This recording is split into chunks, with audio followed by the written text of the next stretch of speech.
I'm going to ask you to walk with me as we make sense of this moment in a whole lot more serious way, some people might say. Asanda Ngoasheng has been our guest who's been with us for much of the morning and is with us again. I don't know how you're keeping still.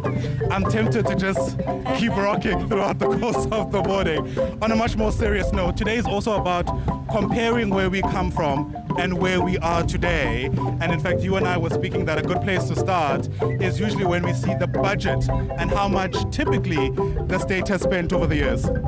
Yeah, I mean, I think I was looking at, the spend over the past 10 years, 20 years, so looking as far back as 2005, and in 2005 we were spending about 11 million on social grants, and in 2025 or 2024, which is the last numbers that we have, we were spending about 28 million. So we basically have more than doubled the number of people who are on social welfare. And effectively what that means is that our ability to ensure that South Africans are able to make a living, our ability to ensure that South Africans are able to fulfill their destinies and take care of themselves is compromised. And we're sitting with essentially almost a third of this country being on social grants. And while it's important to have a social network and it's important to be able to take care of the people when the economy isn't doing so, it's also not a good indicator, not only for the current but also for the future, because you must remember that this money that we're spending on social welfare is money that should be going to building this country, to infrastructure and making sure that the lights can stay on, to making sure that young people are able to start businesses, and making sure that businesses are able to be invested in so they can create jobs, as well as building state capacity to be able to deliver. I still don't understand to this day how we are a country that wastes so much money on the tendering system when we know roads need to be swept, we know that trees need to be cut, and that's an everyday thing.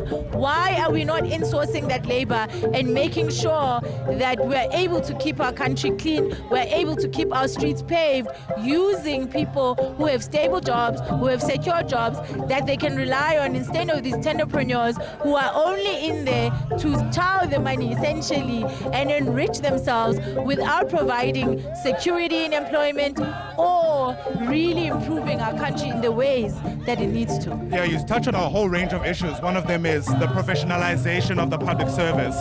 The president actually touched on this in his last State of the Nation address. Didn't actually go into a whole lot of detail, but it's one of those, if you like, unchecked boxes from one State of the Nation address to another. Yeah, I mean, I think, what's been interesting about the GNU is watching how having the DA, having the UDM and other political parties within the 10 that are in this government is changing the way that government does business. So I've noticed, for instance, in terms of public works, they are now saying that the government is no longer going to be leasing buildings from tenderpreneur, which we know was patronage by ANC comrades in order to keep oiling, the system of patronage.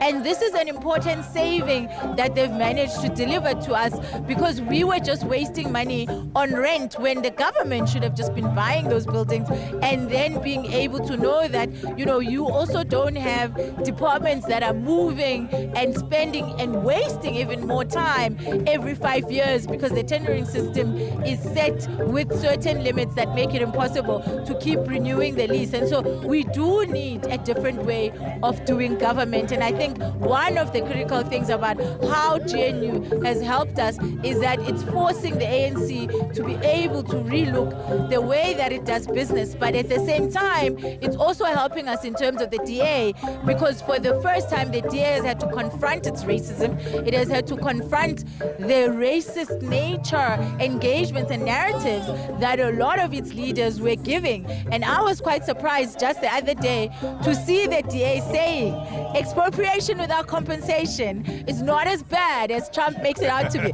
To me, that was world history in making. And that's important because we need all South Africans on board telling the true story of South Africa, telling the true narrative, and building inclusive narratives that ensure that the lives of all South Africans are catered for, the lives of all South Africans are Right. thought of, and the parts of their history are righted, because without that, we are not going to be able to move forward as a country under any circumstances. Asanda Ngoasheng, you and I will have plenty of time to flesh these things out. For now, Yes. thanks very much indeed.